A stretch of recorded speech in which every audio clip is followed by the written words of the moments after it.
Тэгээд сүүлийн үеэр бүр ингээд би даасан пропаганда суугууд биш заяа. Би даасан хэвлэл мэдээллийн юу ярьж байгаа юм бэ гэх юм бол Украинчууд бохир дрон явуулж байгаа гэсэн үг. Одоо баг онгоцтой адилхан гэсэн үг. Тэгээд тэр дрон дотор баг дэлбэрэх бодис юусоо байхгүй. Юугаараа дүүргэсэн байдаг юм бэ гэх юм бол бохир керосин эсвэл бохир бензинээр ингээд дүүргэсэн байдаг. Тэд нар ингээд хааны газар дэлбэрчихээрээ амар хар утаатайгаа ингээд шатаад гал нь ингээд голомт дээр байж байхдаа зураг аваад тэгээд хардаа орж шатж байна. Явуулж. Яг нь бол PR-т нэрхтээ.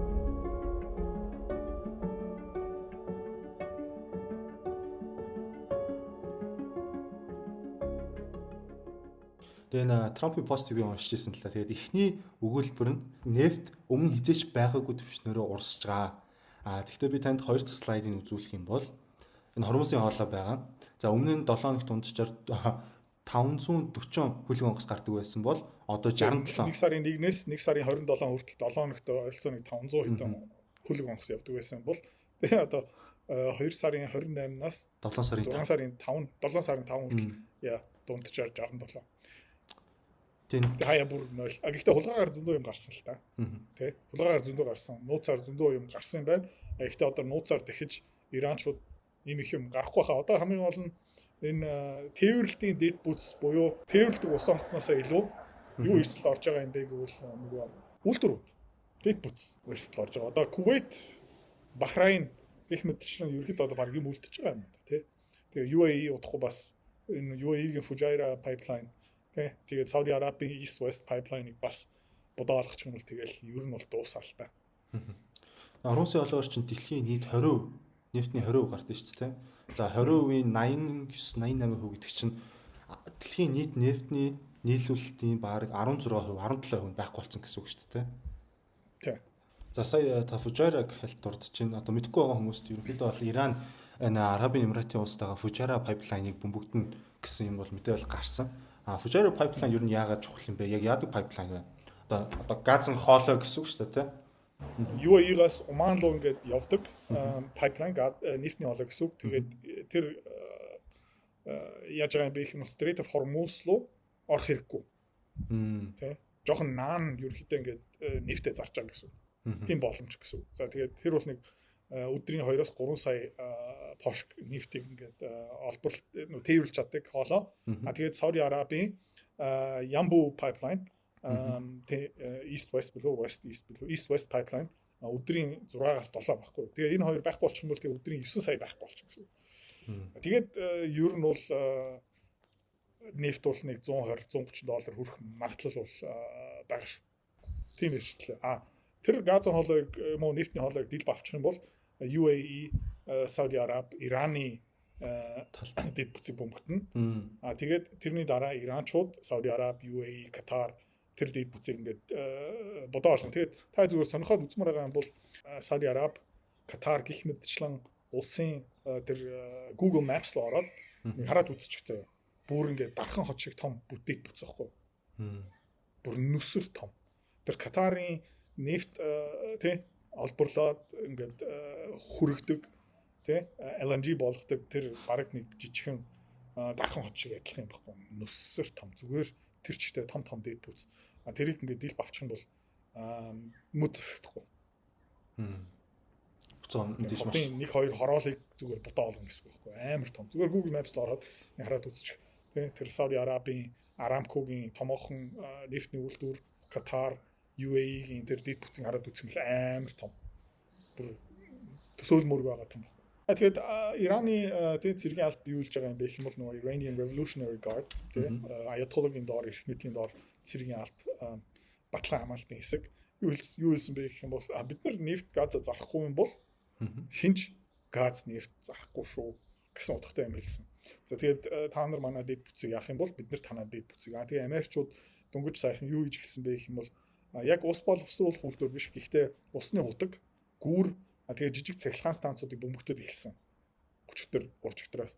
Тэгээ одоо Америкчууд юу ярьж байгаа юм бэ гэх юм бол өнөөдөр маргааштай бас нэмээд цахилгаан станц Иранд байгаа бүх томоохон гүүрүүдийн дэл баам гинэ. Тэгээд бид нар юу Ираныхан юу хэлж байгаа юм бэ гэх юм бол угаасаа Бахрейн, Кувейтийг бүр ингэ бодоо олгож байгаа. Тэгээ энийг дараа ерөнхийдөө Катар, Сауди Араб бол хэр их мөнгө төлсөн ч хамаагүй зөв хариу барина гэж байгаа. Тэгээд дэлхийн эдийн засгийг Америкчуудаас болж нураах гэж байгаа. Тийм одоо Америкчууд өгшөө тэнэгтэй үзэх юм бол за. Тэгээ нэг сонирхолтой юм юу юм бэ гэх юм бол Дональд Трамп хизээ энэ тэнэгтгэ болд юм бэ гэх юм бол нөгөө нефтний үн ханш $100-аас дээш гараад явчих юм бол Америкийн засгийн газрын бондын хүү 5% руу яваад эхлэхээр одоо нөгөө 5 жилийн хугацаатай засгийн газрын бондын хүү 5-аас дээш 5 руу дөхөд ирэхээр тэгээ ерөөхдөө ер нь бол буцаагаад тайвшаад ирдэг юм. Гэхдээ одоо арай болоогүй. Тэгээ ингээ хараад үзэх юм бол дандаа хүүгийн төвшин 4.4 4.5 ингээ буурахаараа бронктод эхэлдэг. Нефтний үн ханш 80 майл хүрээд ирэхээр том яриад эхэлдэг. Тэгээ 100 муугаас дээш гараа яваад их юм бол одоо хилцэл бүтсэн хилцэл угаасаа зурагдсан иранчуудтай би өчигдөр дүнш сайхан ярьж байна. Одоо ч бүр ярьж байна. Одоо 20 мессеж ирсэн байна. Missed call бла бла бла би синдээ явж байна. Тэгэл тиймэрхүү яриад ярьдаг байхгүй. Тэгэл тэрийг өршүүлээ яриназ. Тэрийг зүгээр хэдүүлээ үлээх хэрэгтэй. Тэгээд иранчууд ихтэй одоо бол хэдий Трамп тэгсэн ч гэсэн дахиж бол хилцэл байгуулахааргүй л харагдаж байна да. Нийт парламентийн одоо шийдвэр гаргадаг хүмүүсийн 66% нь дахиж Америктай ямар нэгэн байдлаар agreement одоо юу хийхгүй гэж гэрээ хийхгүй гэж байна. Яг л тэр гэрээ зурагдаагүй. Нэгдүгээр санамж бичиг санамж бичиг тийм. Хуулийн зүгээс хүчин төгөлдөр бол биш. Зүгээр анхны одоо хилцлээ одоо үндсэн ойлголтууд энийг одоо жоохон аривчлаа гэсэн одоо санамж бичиг баггүй. Тэгээ энэ санамж бичгийг ингээ хараад үзэх юм бол Америкчууд баг бүгдийг зөрчсөн. Тэгээ ингээ санамж бичгийг хараад үзэх юм бол Ираны бүх санкцуудыг байхгүй болгоно. Ираны зарцаасан мөнгийг бүгдийг нь өгнө. Ираны за цөмийн зэвсгийг жоохон хойш нь тавья. Ираны тэ нефт газны санкц чөлөөлнө. Хүссэн газар руугаа юм зарахыг өгнө.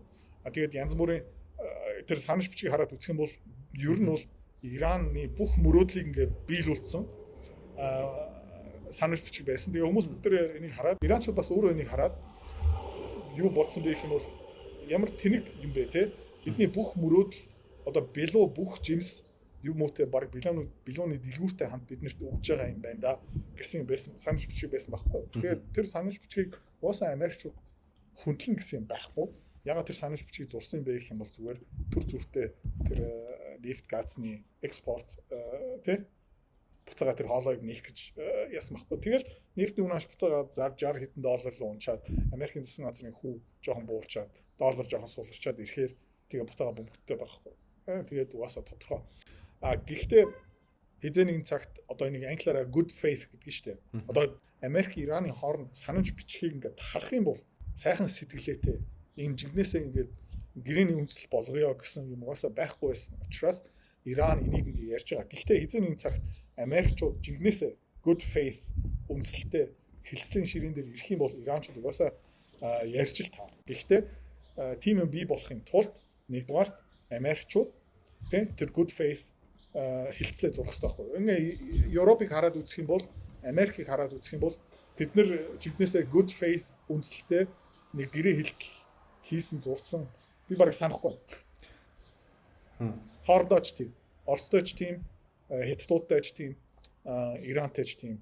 Тэг ингээд Арабтай зурсан, Катартай зурсан. Өнгөрсөн жил хагас юм Дональд Трамп Арабаар ингээд бүтэн тойроод тэгээ бүгдийг харах юм бол зүгээр юу вэ зүгээр цаас байсан шүү дээ. Намайг хүлээж авсан баярлаа, онц өгсөн баярлаа хөшөө. Тэ. Одоо зүгээр дугаа гээл тийм байхгүй. Тийм учраас энэ ерөнхийдөө зүгээр нэг сигнал гэсэн үг. Гэхдээ эцсийн одоо шийдвэр бид нар дахиад хоорондоо ярихгүй гэсэн үг юусэн биш. Яагаад вэ гэх юм бол Ираныг бас бодоо үзэхсээ тэдний дэд бүтц бүх цахилгаан станц, бүх ус боловсруулах станц, бүх нефт газны дэд бүтцийг дилп авчих юм бол Ираны ард түмэн бас завна бүр ингээд иргэдийн бослого болж магадгүй. Тийм учраас ер нь хараад үзэх юм бол Сауди Араб, Катар хоорондоо зүгээр бөмбөгдөөд бүх юм үнс болоод дэлхийн эдийн засгийг нурах хэмтж ашиггүй.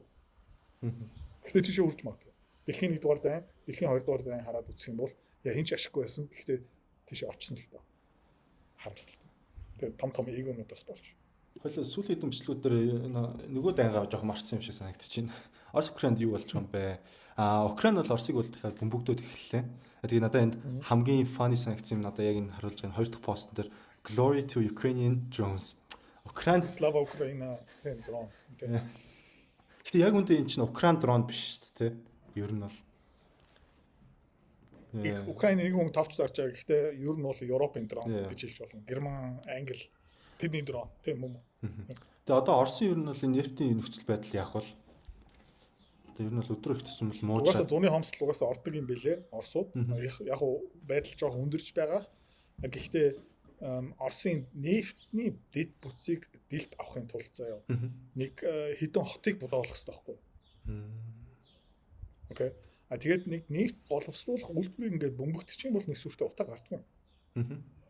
Яг гэх юм бол хитэн хоолоо тий хоолоо ингээд дэлб аваад тэгээд цаанаасаа урсж байгаа хоолоонууд бүгдийг хаачдаг. Тэгээ магадгүй 1 тонн 2 тонн нефт эсвэл түүхийн нефт ингээд шатдаг байхгүй. Тэгээ болоо. А гэхдээ Украинд юу хэрэгтэй юм бэ гэх юм бол их томоохон нүсэр том гал хэрэгтэй. Утаа хэрэгтэй. А тэгээд хаанаас тийм утаа гардаг. Тэгэл тэрийг бичиг оруулаад нэг видео авдаг байхгүй юу. Тэгээд зураг тавьдаг. Тэгээд тэргүүрээ дамжуулаад ингээ пропаганда явуулдаг ингээ бид нар ингээ Оросыг бодоо болгож байна. Гэхдээ зарчим хөвдөл зүгээр тэнд нэг агуулгууд чадчих байгаа байхгүй юу. Тэг. Зүгээр нэг томоохон төмөр сав. Тэр яг хуу ингээ эвдэрчих юм бол харамсалтай. Яг хадгалах савын багтаамж объем нэг 40-50% буурах бах. Гэхдээ хэвийн ажилчлал таарна. А гэхдээ тэр жинхэнэ газ нефтний олборлдог юмыг ингээд дийлб авчих юм бол утаа гардаггүй, жоохон утаа гарна. А тэгээд зураг авах боломжгүй. А тэгээд сүртэй видео гарахгүй. А тэгээд сүүлийн үеэр бүр ингээд Герман, Английн бие даасан пропаганда суугууд биш заяа. Бие даасан хэвлэл мэдээллийн юу ярьж байгаа юм бэ гэх юм бол сүүлийн үед украинчууд бас юу илгээж байгаа юм бэ гэвэл бохир дрон явуулж байгаа гэсэн үг. Одоо баг онгоцтой адилхан гэсэн үг. Одоо Чесна онгоцтой адилхан хэмжээний дрон одоо илгээж байгаа. А тэгэхээр тэр дрон дотор баг дэлбэрэх бодис юусоо байхгүй. Юугаараа дүүргэсэн байдаг юм бэ гэх юм бол бохир керосин эсвэл бохир бензинээр ингэ дүүрсэн байдаг. А тэгээд тэд нар ингээд хааны газар дэлбэрчхээрээ ингээд амар хар утаатайгаа ингээд шатаад тэгээ нэг газар руу 4-5-ыг ингээд явуулчаад тэгээ гал нь ингээд тэг голомт дээр байж ахта утаа нь оргилцэг дээр байж ахта зураг аваад тэгээд хардаа орж шатж байна. Явуулчих. Тийм учраас бас тэр газ нефт боловсруулах үйлдвэрүүдийн нэг дийл байхгүй. Яг гэх юм бол зураг гарахгүй. А тэгээд тэр нефт газны агуулгыг ингээ бөмбөгдөж байгаа байхгүй. Яг нь бол PR-т хэрэгтэй. А гэхдээ яг яс юм дээр тэр олборлолт гих мэдчлэн юмыг нэг сүртэй яахгүй. А тэгээд дахиад хэлье. Оросын бас тэр Ямал гих мэдчлэн Уралын нурууны цаана байгаа тэр нефт газ боловсруулах үйлдвэрүүдийн Google Maps жоохон юу болгоцсон байгаа л та blurry болгоцсон байгаа. Яг ингээд тод харагдах юм. Гэхдээ зүгээр тэр нефтний дэд бүтцийг хараад үзэх юм бол зүгээр ингээд хотууд залгаа явж байгаа байхгүй. Тэгээд тэр нефт газны дэд бүтцийг ингээд тэр чигтээ ажиллагаагүй болохын тулд юу хэрэгтэй юм бэ гэвэл хотыг сөнөөх чадвар байх хэрэгтэй байхгүй. Тэгээд тийм чадвар Украиных нь байхгүй. Тэгээд цаа одоо нэг 300 400 500 км тий зайг туулах ёстой.